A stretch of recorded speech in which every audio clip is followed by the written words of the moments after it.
Video को like करें, हमारे चैनल को सब्सक्राइब कर bell icon. News master Mohammad Rahim की खास न्यूज।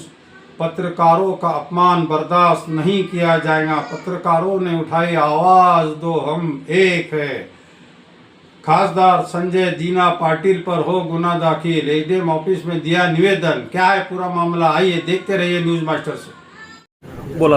आज सर्वप्रथम संजय दीना पाटील या खासदारांनी पत्रकारांविषयी जो अवमान केलेला आहे त्याचा आम्ही मराठी पत्रकार संघ व भुसावळ पत्रकार यांच्यातर्फे निषेध करतो। आज आम्ही प्रांत कार्यालयामध्ये याविषयी त्यांच्यावर कारवाई यासाठी निवेदन दिलेलं आहे। पत्रकार हा समाजाचा आरसा आहे आणि पत्रकार समाज माध्यमांचे कार्य जे काही उणिवा असतील त्या शासनापर्यंत पोहोचवण्याचं कार्य करत असतो। परंतु खासदार म्हणजे लोकप्रतिनिधी सारख्या व्यक्तींनी पत्रकारांचा अवमान करणे हे आक्षेपार्ह आहे। त्यामुळे आम्ही त्याचा निषेध करीत आहे आणि समाज माध्यमातून सर्वच स्तरावर यांचा निषेध होत आहे।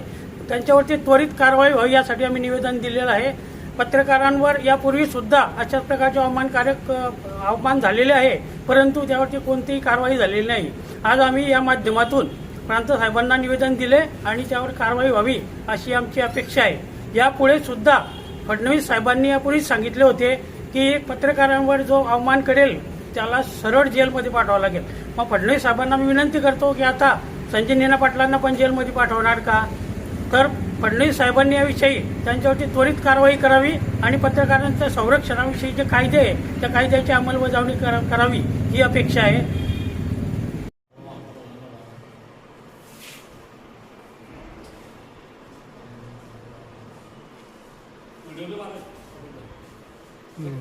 नुसार देशाचा आधारस्तंभ पत्रकार मानला जातो आणि संवैधानिक पदावर असलेले खासदार पाटील हे अशब्द वापरणे हे अशोभनीय आहे त्यांच्यासाठी आणि याचा आम्ही तीव्र निषेध करतो।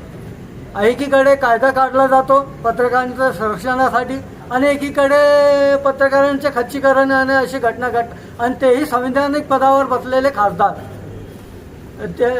यामुळे पत्रकारांना शब्द वापरणारे पाटील यांचा आम्ही निषेध करतो आणि त्यांच्यावर गुन्हा दाखल व्हावा ही मागणी करतो आणि आज हे निवेदन देण्यात आलेले आहे। बोला। खासदार संजय दीना पाटील यांनी पत्रकारांविषयी एक बेताल वक्तव्य करून त्यांना धमकी दिलेली आहे। सर्वप्रथम आम्ही भुसावळ शहर पत्रकार जे बांधव आहेत आम्ही या घटनेचा तीव्र शब्दामध्ये निषेध करतो। मराठी पत्रकार संघातर्फे देखील त्याचा निषेध करण्यात येतो आहे आणि पत्रकारांना अशा धमक्या देणे हे एक अशोभनीय वर्तन आहे। तरी फडणवीस साहेबांनी त्यावर कठोर कारवाई करून त्यांना योग्य ती शिक्षा द्यावी अशी आम्ही विनंती करतो। खासदार संजय दीना पाटीलवर गुन्हा दाखल झालाच पाहिजे।